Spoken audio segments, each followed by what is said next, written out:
Александр Григорьевич, вот его же все-таки избрали. Вось гэта, ну вы же все понимаете? То есть целая страна У нас лепшую внутри. пожаловаться. Шукаць нацыянальную ідэю – гэта глупства. Мы будем говорить про национальную Мы идею. живем в мире наций. Место белорусов у сусвете. Циником выступаю здесь я.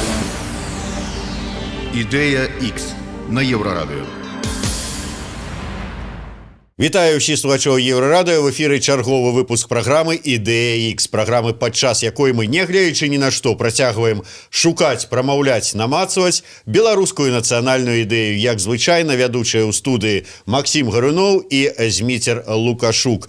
Наша сённяшняя госця запісаў, каб нічога не наблытаць, метадолог і сацыёлог, кандыдат сацыялагічных навук, эксперт агенства гуманітарных тэхналогій, праграмны каардынатар лятучага універсітэта. І ўсё гэта Таццяна Вадаларская. Добрый дзень. Добрый день. Спадарыня Таццяна, колькі часу таму, уже, відаць, гады амаль 2, быў у нас у гасцях яшчэ адзін вядомы метадолог беларускі, спадар Мацкевіч, які так і сказаў: шукаць нацыянальную ідэю – гэта глупства. Вот глупством вы тут и займаетесь разом с Максимом и вашими гостями.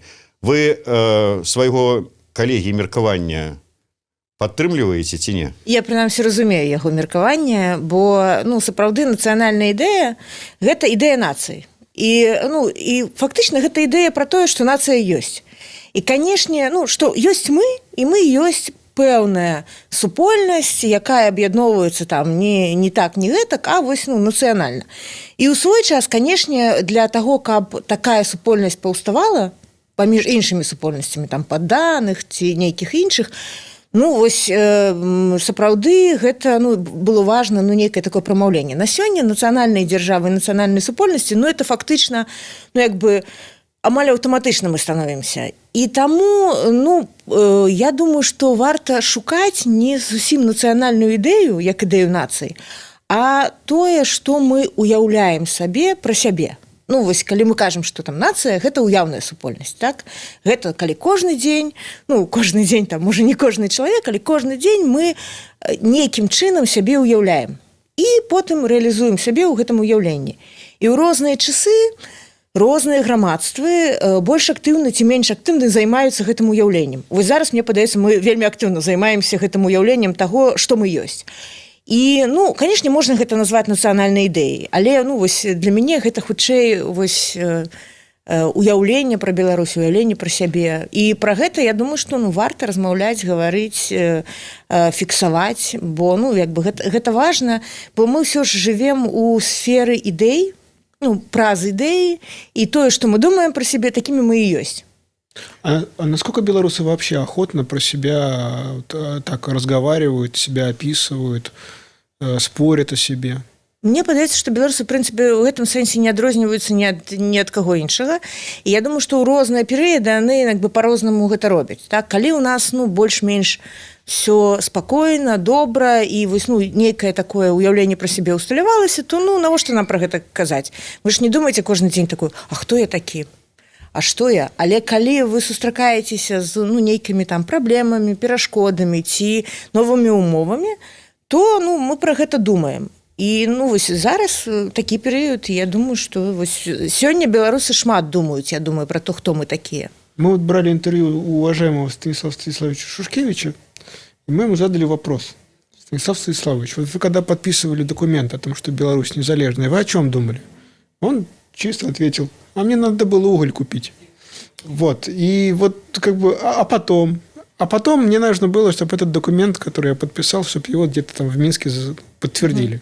А потом, что муку, ну, как это, мука, там, еще что-то такое. Ну, что-то какие-то... И мы его долго-долго пытали, он минут 15 вот так вот извивался, как уж. Потом сказал: ну, ладно, бог с ним. У меня вот рядом, вот как бы с кроватью стоит томик там Янки Купал. И там вот мне нравится у него строчка. Вот я потом, вот вы меня спрашивали, я вспомнил. Я потом подошел к Янке Купалу, и там как бы 2 строчки прочитал, и решил, что ну вот как бы вот я подписал, ну вот, наверное, это вот про то, что вот мы вот людьми зваться, вот, чтобы идти там вот к свету. И тут же все это закрыл, и как бы все. А дальше вот про уголь. Вот. И вот насколько это, вот вам это кажется нормальным, ненормальным? Ну, то есть целая страна образовывается. Может быть, впервые вообще в истории белорусского народа у них есть абсолютно своя, точно вот ни от кого независимая держава, ни в какой там федеративный, конфедеративный договор не вступающий. Вот своя. Они там типа, ну, уголь купить. Я б, конечно, тут не стала казаць там нармальна ці ненармальна, але я думаю, што мы сапраўды ў свой час трохі не дадумалі. Да? Зноў жа, мы гэта такое вельмі можа такое абагульняючае так выказванне, бо хтосьці там у 90-е вельмі шмат думаў пра тое і пісаў і думаў, прынамсі была вельмі актыўная вось такая інтэлектуальная дыскусія якраз пра тое, чым ёсць мы, як, і гэта было і абуджэнне нейкіх такіх старых уяўленняў, там Купалы, ВКЛ і нейкіх постмадэрных і так далей. Прынамсі, вось наколькі я ведаю, там інтэлектуалы, там пісьменнікі, яны пра гэта думалі. На жаль, можа, палітыкі не ўсе пра гэта думалі, і я думаю, што для шырокіх масаў таксама можа, гэта было таксама можа не вельмі актуальна, а больш было пра выжыванне нейкае ці штосьці такое. І сёння зноў жа мы даганяем, як мне падаецца. Вот еще я так вот время от времени посматриваю, что творится в британских медиа, так, для себя. Английский учу и вообще. И там вот недавно Борис Джонсон, как бы премьер-министр Великобритании, анонсировал, что они очень сильно повышают финансирование армии. Кризис, и для того, чтобы поддержать людей, они как бы начинают финансировать армию. Там какая-то длинная, большая экономическая программа. И вот там как бы он объясняет, почему мы финансируем нашу армию, что нам дает наша армия. Он говорит о том, что армия дает нам независимость, запятая. И армия охраняет наш образ жизни, наш стиль life. Вот, я так подумал, если вот как бы в Беларуси сказать, наша армия защищает наш образ жизни. Вот у белорусов какой образ жизни? Это просто, здесь люди, мне так кажется, что люди здесь настолько мало говорят о себе, пытаются, настолько мало смотрятся в зеркало, интересуются собой, что вот этот лозунг «наша армия защищает наш образ жизни», да, его здесь даже применить нельзя, потому что он как бы абсолютно не про это общество. Я, па-першае, канешне, для мяне даволі дзіўна, што брытанская армія абараняе лад жыцця брытанцаў, бо мне падаецца, што прынамсі у армейскіх рэзонах, да, там няма пагрозы ладу жыцця. Хутчэй нейкая культурная, можа быць, пагроза там, глобалізацыі і размывання гэтага ладу жыцця.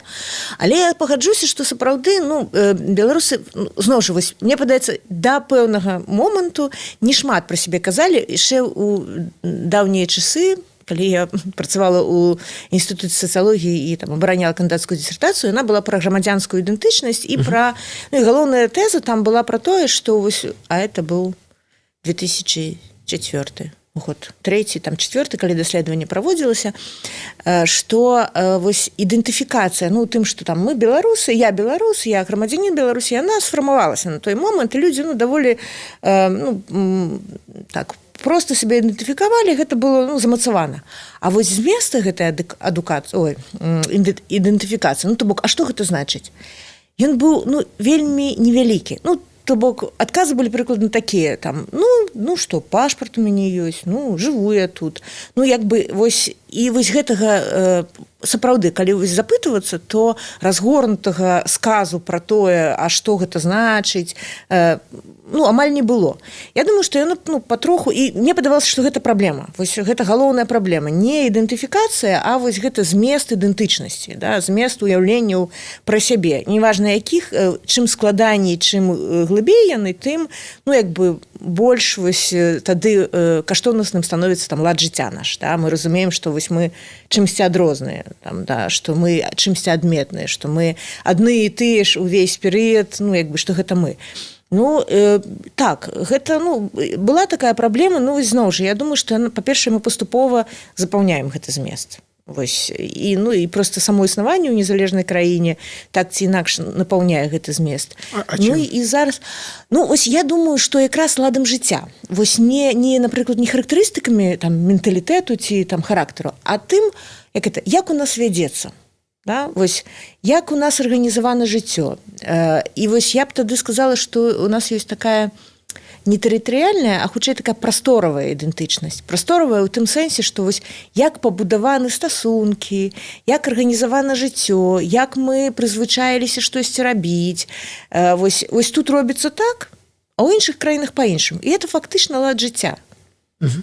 Ну, праўда, там у гэтым ладзе жыцця могуць быць і там тое, чым можна ганарыцца, і нейкія заганы. Вы же все понимаете, гэта таксама была частка лады жыцця беларусаў, ад якой, я спадзяюся, мы патроху, яна становіцца менш важнай для шмат каго. А вот это вот вы же все понимаете, его защищать надо? Зноў жа, разумееце, мне падаецца, што я вярнуся да таго, што мы уяўная супольнасць, да? І мы не сэнсе, как і все, так. І гэта значыць, што мы уяўляем пра сябе нешта, так? А ў нас унутры, у асобнага чалавека, у ўсіх разам, да, ёсць рознае, і добрае, і кепскае, да? І штосьці мы выводзім на першы план і кажам, мы такія. І вось я думаю, што зараз вось гэта, вы же все понимаете, гэта не тое, чым мы ганарымся. Прынамсі, значная частка, так? І мы ўжо гатовы змяніць, гэта значная частка, прыярытэт этого, вы же понимаете, на тое, што, у меня ёсць каштоўнасці. У меня ёсць нейкія ідэалістычныя памкненні, за якія я гатовы, нават там цярпець небяспеку, цярпець нешта. Але, не буду я больш панимаць. Мне падаецца, што вось зараз, трошкі мяняецца гэта. Мне, прынамсі, гэта вельмі падабаецца, што вось гэтая мяжа паміж тым, што, уладкоўвацца, ці такі рэал-палітык у жыцці пабытовым змяняецца, каштоўнаснай такой палітыкай, каштоўнаснымі нейкімі рэчамі. Вы ўзгадалі пра тое, што ў 90-х гадах мінулага стагоддзя вось актыўна спрабавалі ўсё ж такі шукаць нейкую там ідэю, не ідэю, а неяк так самаідэнтыфікацыю, ўсё гэта астатняе. На пачатку нашай праграмы, як мы толькі запускалі яе, я пазваніў аднаму вядомаму чалавеку, мысляру, і запрасіў на праграму, на што атрымаў адказ. Я ўсё, што хацеў на гэтую тэму сказаць, я сказаў на пачатку 90-х. Вам цікава, схадзіце ў нацыянальную бібліятэку і паглядзіце. Зараз я гэта паўтараць не буду, нема ў мяне жадання. Но мы-то і большасць не ведаем, не чулі, не бачылі і не чыталі. Большасць беларускай супольнасці. Што і ён, і ўсе астатнія казалі, і пра што спрачаліся, і да якіх высноваў прыйшлі ў 90-х. Ніхто большасць не ведае, ужо зараз, дзякуй Богу, ведаюць пра БНР і ўсё астатняе, але якая нацыянальная ідэя ці праект, ці што-небудзь яшчэ больш глыбіннае укладалася ва ўсё гэта братамі Луцэвічамі і ўсім астатнім, мы таксама у большасці не ведаем. Да чаго прыйшлі вось гэтыя людзі, якія таксама нешта беларускае спрабавалі адрадзіць, эту нацыянальную ідэю, можа быць, таксама думалі у 70-х, 80-х годах. Былі ж розныя супольнасці. Конечно. Таксама не ведаем. Зараз мы кажам пра тое, што вось мы ізноў фармулюем, тут нешта шукаем, адбываюцца працэсы. Па-першае, вось гэта перэрванасць, як яна ўплывае на гэтыя нашыя пошукі, і ці не атрымаецца так, што мы нешта знойдзем тут, а хто будзе ісці за намі і не будзе ведаць, да чаго мы тут прыйшлі. То есть, похоже, здесь 5 раз изобретали велосипед. Каждый раз забывали про велосипед. Зноў вярнуся пра уяўную супольнасць і гэты штодзённы плебісцыт, так? Мы ўсё роўна уяўляем сябе кожным разам, так? Кожны дзень і наноў. І гэта нармальна, і вяртацца да ідэі. Не, вось ёсць страшнае. З гэтай перэрванасцю ёсць страшнае, бо даволі глупа паўтараць тое, што ўжо пройдзенае, і мне сапраўды вельмі шкада, што шмат што было прамоўлена калісьці, спачатку на пачатку 20-го стагоддзя, потым напрыканцы 20-го стагоддзя, на пачатку 21-го стагоддзя, гэта кудысьці прападае. Але гэта праблема, бо просто наша размова зараз, калі б мы ўсё гэта мелі ў сваёй асабістай спадчыне, яна была, можа, больш трохі глыбокай і больш грунтоўнай. І так, гэта праблема, але гэта, ну, па-першае, не катастрофа. Все это можна аднавіць, бо, дзякуй Богу, мы жывем у сітуацыі, калі мы можам все это прачытаць. І, ну, і па-другое, гэта проста сведчыць пра вось адсутнасць у нас гэтых інстытутаў трансляцыі. Ну, фактычна, там, адсутнасць таго самага універсітэту, які б трансляваў думку, так? Не проста рыхтаваў кадры для эканомікі, а трансляваў думку. І ў гэтым месцы я добра разумею таго інтэлектуала, да якога вы звярнуліся, бо падумаць яшчэ раз тое, што ты ўжо падумаў, даволі складана. Ну, калі ён ужо падумаў і напісаў, то ён можа адзін раз паўтарыць, два разы паўтарыць, але задача трансляцыі гэта хутчэй для іншых інстытуцый, ну, які, на жаль, сёння не працуюць. Ну, я не думаю, што гэта вось катастрафічна, хоць гэта і кепска, бо мы на сёння можам вяртацца, мы чытаем Абдзіраловіча сёння і знаходзім льючуюся форму у цяперашняй рэвалюцыі. Ну, кепска, што не ўсе чытаюць, але вось, ну, трэба проста пашыраць нашу базу. Як звычайны чалавек адукоўваецца, ну, ён не ведаў раней усё, што напрацавана, значит, хутка трэба... Я хотел бы уточнить. Вы говорите, что это проблема институтов, которые должны транслировать, или это проблема спроса? Потому что вот у меня такое сложилось впечатление из каких-то приватных бесед, в том числе и с выдающимися интеллектуалами, о том, что ты говоришь, а люди просто, как бы, когда слышат что-то более сложное, ну, как бы, вот, слышат про Беларусь, слышат что-то более сложное, чем говорит Александр Григорьевич, они просто разбегаются. Это в лучшем случае. А в худшем... Листают стужку Фейсбука, бачать Мацкевич вот и пропускают, потому что, ой, я тут все... По-першее, шмат, а по-другое, я не зразумею... Пропускают это еще в лучшем случае. А если нет, то берут там пожаловаться. И там пишут фашист. Вот, ну и вот что-нибудь там такое. То есть, может быть... Не читал, але осуждаю. Да. То есть, может быть, тут как бы, проблема может быть не... Вы точно уверены, что проблема в том, что здесь нет институций, которые транслируют вот найденные мысли, там, найденные концепции там, за последние 100 лет? Или проблема в том, что людям это не надо, им агрессивно не надо. Они так вот постоянно саботируют все, что им говорят интеллектуалы. Пра інстытуты я дакладна ведаю, што гэта праблема. А вось калі казаць пра попыт, ну вось давайте узгадаем там сучасная беларуская літаратура. Я не ведаю, можа я неправільна ацэньваю, але мне падаецца, што вось за апошнія гадоў 5-7 попыт і цікавасць да сучаснай беларускай літаратуры і сама літаратура, ну, вельмі... Я не магу там ацэніць якасць развіцця, ну, сэнсе, там, гэта геніяльныя творы ці не, але як бы іх стала шмат, і людзі сталі значна больш чытаць. А да гэтага яны праходзілі міма, у лепшым выпадку, гэтых кніг. Таму, ну, вы ведаеце, калі ёсць прапанова і калі яна больш-менш сістэмная, і калі табе ў універсітэце чытаюць і прапануюць прачытаць там разам з нейкімі стандартнымі творамі творы, ты хаця б запомніш імёны, можа быць, і будзеш ведаць, што такое ёсць. І калі будзе момант, калі тебе трэба штосьці зразумець, ты ведаеш, куды звярнуцца. Таму, ну, Я зноў жа не думаю, што тут беларусы нейкія асаблівыя, а вось брытанцы, яны такія, ведаеце, гартаюць в стужку Фейсбука і знаходзяць філосафы і кажуць: «О, ну нарэшце я пачытаю што-нибудь складанае». Ну не. Знаете, вы тут общались с писателями и приглашали издателей. И вот то, что они говорили не на камеру, я вам потом сообщу. Ну, я ведаю, яны все кажуць, што попыта няма. Слухайце, ну я таксама магу сказаць, што калі мы там... з летучым універсітэтам прапаноўвалі штосьці складанае, то на яго значна менш попыту, чым на больш простае і там, ну, такі научпоп, прыгожанькі з танцамі і... Ну так, ну гэта нармальна. Ну, калі больш-менш забяспечаная эта трансляцыя, то, ну, прынамсі, нейкая частка чытае гэта і можа трансляваць далей. Бо, ну, нават у вашу перадачу нават за 2 гады вы ж не ўсіх запрасілі, да? І, ну, вы запрашаеце нейкую частку, і я думаю, што все, каго запрашаеце, яны штосьці такое чытаюць. Ну, вось, я думаю, што гэтага, ну, калі недастаткова, то, прынамсі, важна, але важна, каб, вось, ну, сапраўды гэта не гінула без трансляцыі. Просто вот Александр Григорьевич, вот его же все-таки избрали и не раз, да, и он самые первые свои выборы он проиграл, но он проиграл, потому что, в общем, его в самом деле любили до недавнего времени.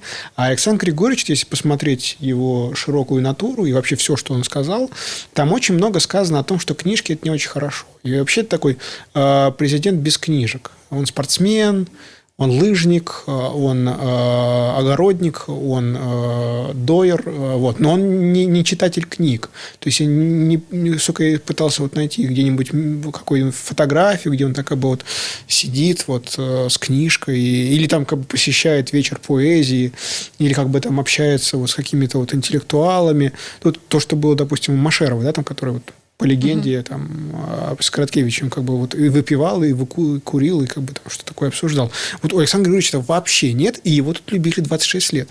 Может быть, это как бы... И мне это кажется тоже каким-то намеком на то, что проблема не столько, может быть, в институциях, как в каких-то специфических, может быть, этнографических каких-то вот особенностей белорусов, которые, в общем, книжку вот нет.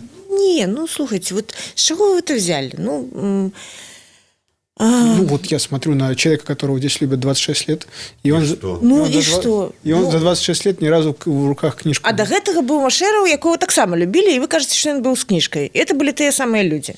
Ну, он... А этнаграфічна абсалютна тыя самыя людзі. Ну, то бок, разумееце, ну, як бы мы, ну, вось я зноў жа пра уяўнае, так, ці пра там экран, ці пра грамадскую свядомасць.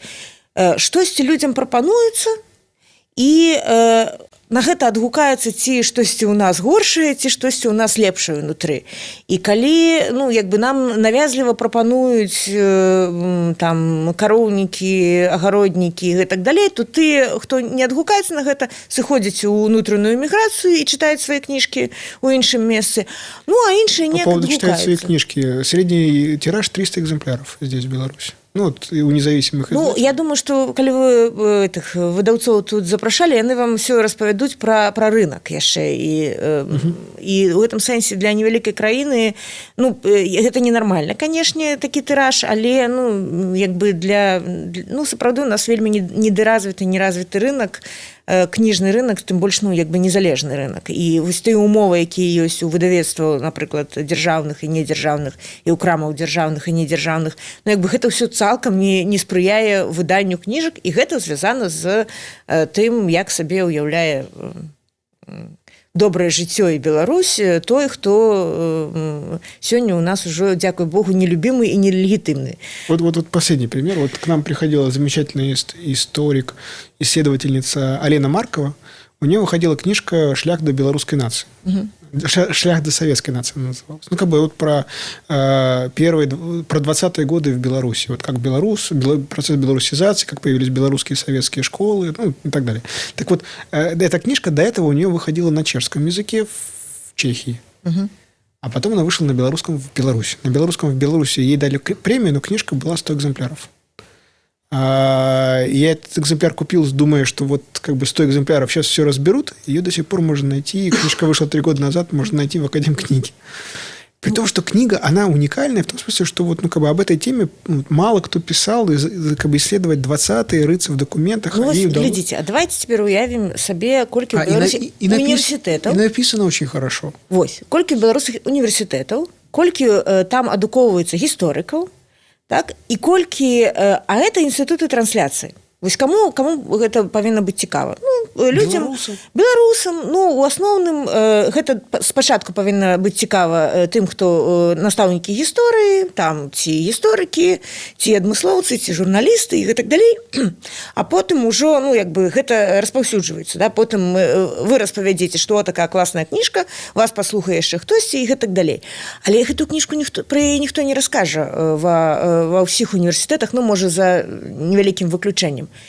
И тому, конечно, ее никто не будет читать. Такие премию дали как-то. Есть Конгресс доследчиков Беларуси. Так. Как бы это же главная премия. Ну, а вы ведаете, колькі гэтых доследчиков? 500 человек. 500, в прошлом году 600 приезжало. Так, гэта ўсіх эканамістаў і гэтак далей. Окей. Ну, я просто думаю, что не варта шукаць апраўдання нават не адказу, а апраўдання там ну просто беларусы не любят читать. Ну это глупство. Смотрите, если бы эту книжку напечатали тиражом в 10 тысяч экземпляров, в 50 тысяч экземпляров, и премьер-министр по телевизору, по БТ-1, вот вышла книга, очень хорошая, вельми добрая книжка, чтобы все купили. Вот. И тогда бы оно сработало? Ну, конечно, это больше набыли, но я не про такие меры. Я про то, что калі змяняецца праграма выкладання ва універсітэце і цікавасць да даследавання гэтага перыяду становіцца рэальнай цікавасцю, то тады будуць набываць тыя, хто там сканчае універсітэт, тыя, каму потым гэта выкладаюць і гэтак далей.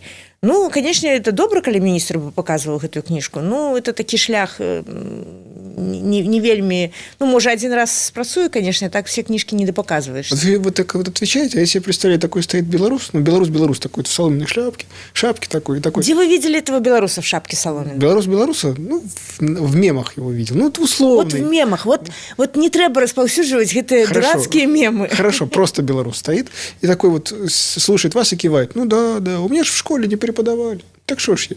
И в университете мне тоже ничего. Так куда ж я? А глядячи на вас, он скажет, ну, знаете, у меня это гены такие, мне ж читать не хочется. Я ничего про гены не сказал. Ну, там этнографичные особливости такие, у меня тут бульбочка. Не читали мы книжки никак-то. Не, ну, это все не так. Бо, ну, як бы чоловік, істота, яка розвивається, якою щось потрібно, і коли його кормять одним, ну... Короче, вы его оправдываете? Я не оправдываю. Я слухаю його і переконаний, що от, коли б такого кшталту книгу, ну вот про их там выпустили у России накладом 5 миллионов, то там бы размели ее им гненно. Бо вот там это разумеют, а тут нет. Можно посмотреть, но вообще-то да. Мединский свои книжки, он, по-моему, за них там уже дом себе построил. Ну, то есть, вот, если ты там про русское, там, ну... Не, ну это инше. Если ты заходишь в магазины, книжные магазины, особенно в Москве, в большие, там, или какие-нибудь малые, специализированные, там, типа Циолковского или Фалансера, там, ну и так далее. Слушай, там по 5000 экземпляров книжки, а по 1000 экземпляров это значит, как бы, она, в самом деле, как вы говорили, строго на профессуру рассчитана.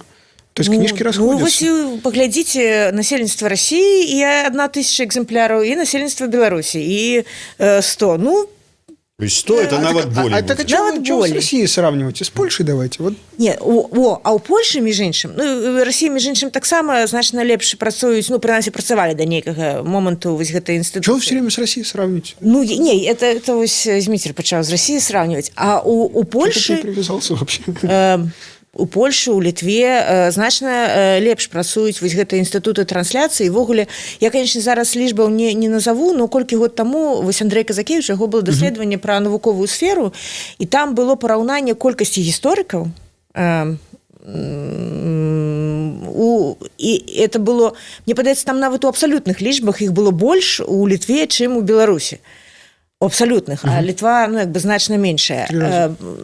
Ну, то бок, ну, гэта непараўнальна. І ў свой час я яшчэ просто прыгадаю, ну, можа, гадоў 10 таму я неяк паехала ў Палангу, ну, і там жыла ў такім куточку, а там была такая бібліятэка хатняя. І я глядзела на эти кніжкі, а яны былі такія выданні яшчэ савецкага, ну, і потым постсавецкага. І там вось уся літаратура ад Данцовай да Льва Толстого, яна вся перакладзеная на літоўскую. А я сабе ўяўляю, ну, гэту армію перакладчыкаў. Так? Ну, то бок, і гэта інстытуцыйна працуе. Да? Так армия перекладчиков существует, потому что литовцы хотят читать на литовском и про Литву в том числе. Таму што яны не толькі пра Літву, таму што яны проста... Гэта дзяржаўная палітыка і дзяржаўная праграма. Перакладаць. Вот рядом стоит белорус и говорит, ну, держава ж не працуе, ну, я-то что? Ты как бы, ну... Не, ну, вось я кажу не про тое, што дзяржава не працуе, ну, в сэнсе, яна, конечно, не працуе, но пры гэтым, між іншым, тое, што мы яшчэ можам чытаць, да, увесь гэты час, пакуль дзяржава не працавала, ці працавала вось на вот этого чалавека, якому это кніжкі не патрэбны, ну, існавала вельмі шмат ініцыятываў андэграундных, абы якіх там, якія гэтыя 26 год всю гэтую працу рабілі. І на сёння, калі мы выходзім і бачым звычайнага беларуса я бачу не ў гэтым капелюшыку, а вось на этом у нядзелю вось у Мінску, і нават не ў Мінску, там у Вулкавыску у цэнтры. Вось для мяне гэта звычайны беларус. Ну яму цікава, нармальна, і ўсё, што было напрацавана гэтымі недзяржаўнымі інстытуцыямі, на сёння запатрабавана. Кніжкі, сцягі, песні і гэтак далей. Ну, а как вы тогда объясняете вот эти 26 лет? Что это было? Ну, я думаю, што 26 гадоў яны былі нероўныя. Так? Першыя гады гэта сапраўды такі адкат і папулізм у вось, проста вяртанне дабрабыту. Ну, нават не дабрабыту, а ну, проста там больш спакойная, ну, як бы такая вандэя. Ну, вось пра што там Адамовіч казаў. Так? Вось гэта вандэя беларуская. А потым даволі хутка гэты рэжым проста умацаваўся, і вось, ну, калі мы бачым, там, пачынаючы нават з вясны 96-го, так, мы бачым вось гэтыя ўздымы, і потым проста, ну, як бы сістэмныя меры па тым, каб выкінуць ўсіх актыўных адсюль, да, выкінуць іх з актыўнага жыцця, маргіналізаваць. І, ну, і я думаю, што гэта яшчэ ну, працавала апроч ну, проста сілавых гэтых метадаў, яшчэ і на ну, спекулявала вось на тым, напэўна, што вам спадабаецца, на вось гэтым жаданні ну, не лезть у эту там палітыку, ну, як бы жаданні бяспекі пэўнай, так, жаданне ну, нейкай там стабільнасці, і ну, як бы у гэтым жаданні такім і прымроеныя такія трохі ўяўленні про тое, што ну, можа і правда это людзі там маргінальныя, вот, там хочуць чагосьці не таго. Извините, правильно я вас понял, что власть Лукашенко держится на силовиках не вот сейчас, не вот с августа 2020 года, а, условно говоря, с весны 96-го? Ну, яна пачала утрымлівацца на То есть все свое обаяние он утратил через 2 года, а дальше... Не, конечно, яго было ў 96-м яшчэ дастаткова, ну, я думаю, што нават, ну, вось да, ну, можа, там, 10 до 10-го года у яго, ну, сапраўды было шмат, ну, шмат таго, што ён мог прапанаваць і што адгукалася ў людзей, ну, вось у там рэчышчы папулізма такога. А когда это исчезло? Ну, примерно. Вот. Ну, вось мне падаецца, што пасля 10-го гэта ўжо стала... Вось, пасля 10-го года у меня было адчуванне, ведаеце, як у апошнія гады Савецкага Саюза. Да? Калі, ў прынцыпе, все... Уже ніхто не верыць у гэтую сістэму, але, ну, як бы, ну, просто прыстасоўваюцца, ну, вось гэта такі глыбокі застой, да? Калі ўсё ўжо няма ніякіх гэтых, ну, амаль ні ў каго ідэалу, ўсё ўжо даволі цынічна, але, ну, неяк выжываем тут у гэтай сістэме, прыстасоўваемся, слухаем замежнае, адзяваемся ў замежнае, думаем пра штосьці сваё, прыдумваем, як уладкаваць там сваё жыццё, а это просто, ну, такая, там, спарахнелая сістэма, але ну, ніхто не думае пра тое, што яе там трэба змяніць, бо ну, а як яе змяніць? Яна ж такая вечная. Ну, вось. І я думаю, што ну, гэта такія ўяўленні вось мае, так? Што недзе вось ужо пасля 10-го, так, ну, у асноўным там большая частка просто, ну, як бы старалася жыць, не зважае на, ну, вось на этой абставіны. І да пэўнага часу вось атрымлівалася не зважаць. Кагосьці. Да сённяшняга вернемся.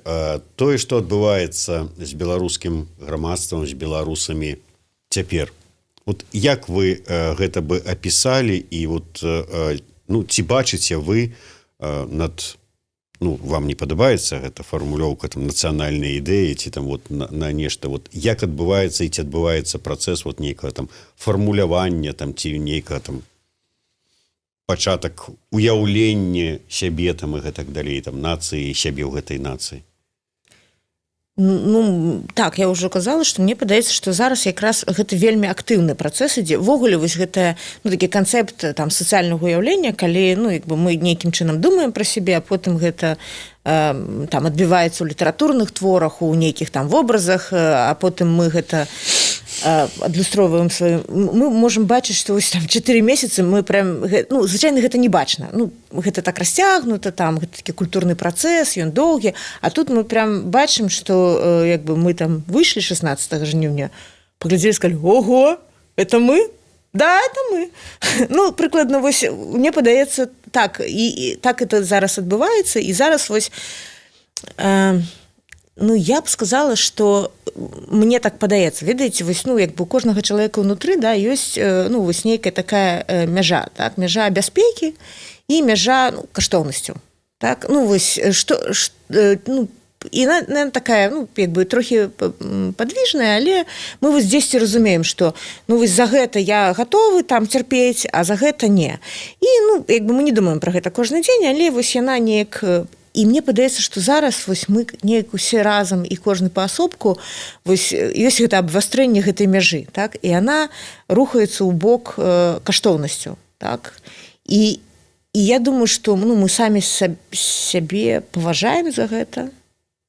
Ну, вось, і ёсць гэта адчуванне, што, ну, вось гэта годна, што вось не самі, ну, не вы же панимаеце, а ўсё ж варта штосьці там адстаяць, ну, вельмі простыя рэчы, так, гэта там справядлівасць, гэта годнасць, гэта нейкая там воля, і я думаю, што ўвогуле вось самыя вялікія высілкі гэта ў гэтым месцы.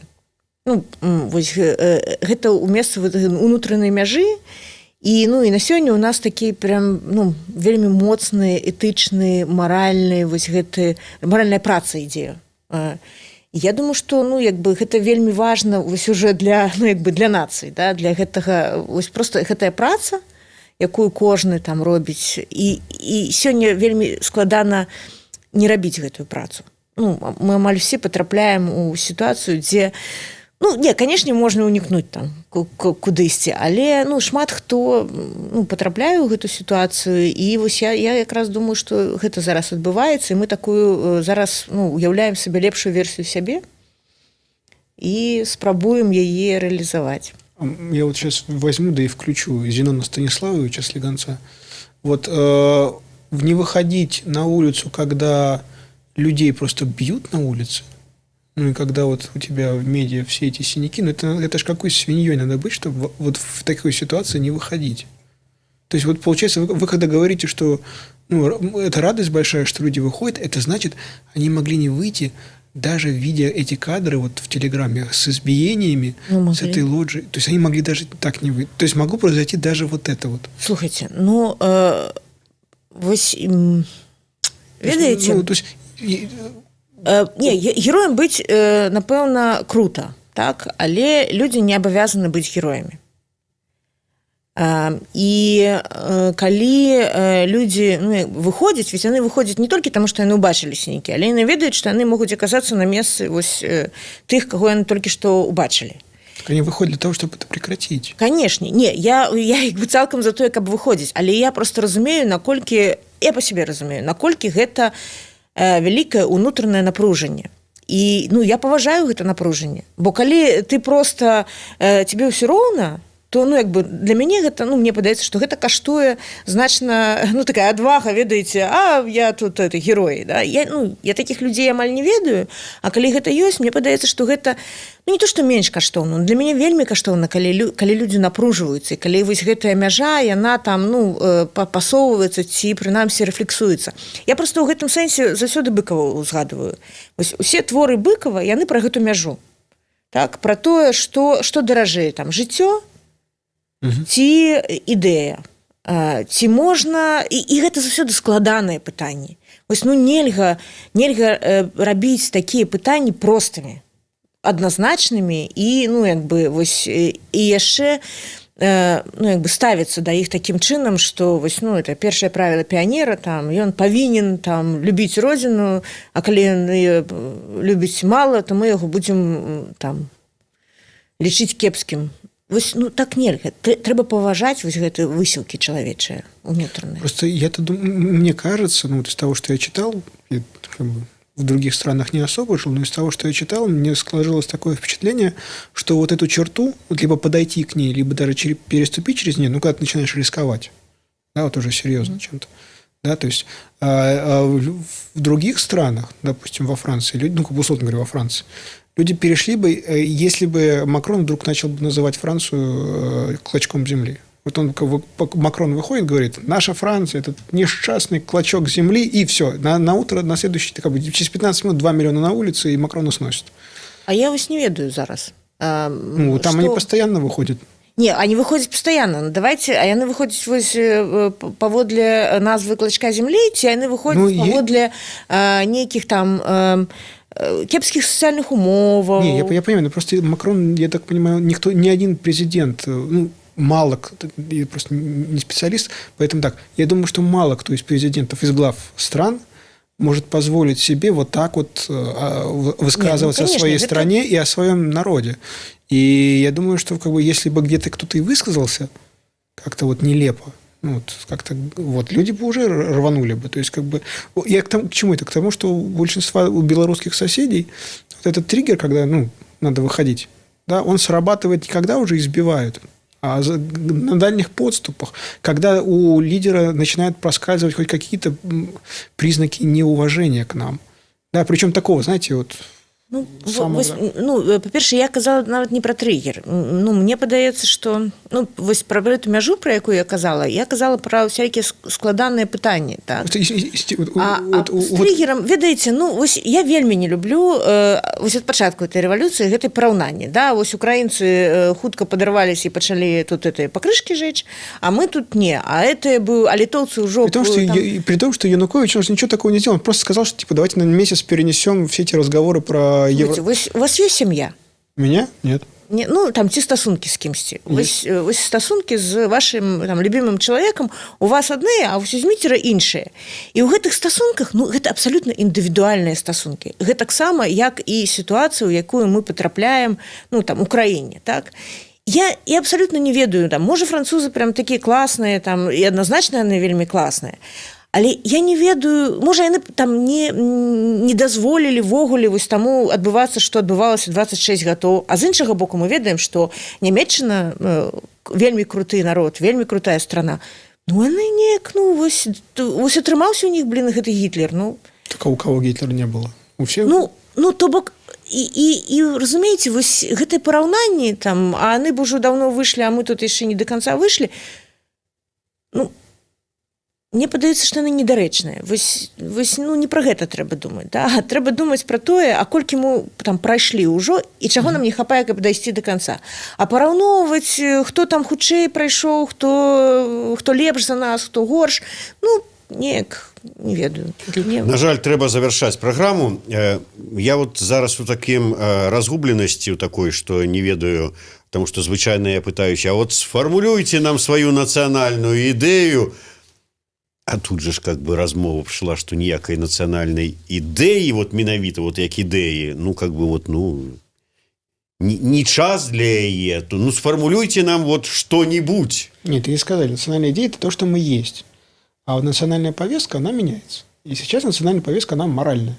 Я б сказала моральная, и я б сказала, что вот зараз мы, я так думаю, мы уяўляем сябе у добрым сэнсе гэтага слова ідэалістамі. Не прагматыкамі, не уталітарнымі, да, не рэал-палітыкамі, а ідэалістамі. І, прынамсі, гэтая кропля ідэалізма, такая вялікая кропля, гэта тое, што сёння нас... ідэалізма ў шырокім сэнсе, да, гэта ідэалы, каштоўнасці, якія выходзяць на першы план. Сёння беларусы ідэалісты, і гэта нас рухае наперад. За категорический императив. Так. За ідэалізм. І імператив, понимаете. Категорически. Дякую вялікі. Такі кубачак на памяць ад праграмы «Ідэя Х», Еўрарадыё і крамы «Сымбаль-Бай». Тацьяна Вадалажская. Дякую вялікі. Максім Гаруноў, Зміцер Лукашук, Тацьяна Вадалажская. Дякую.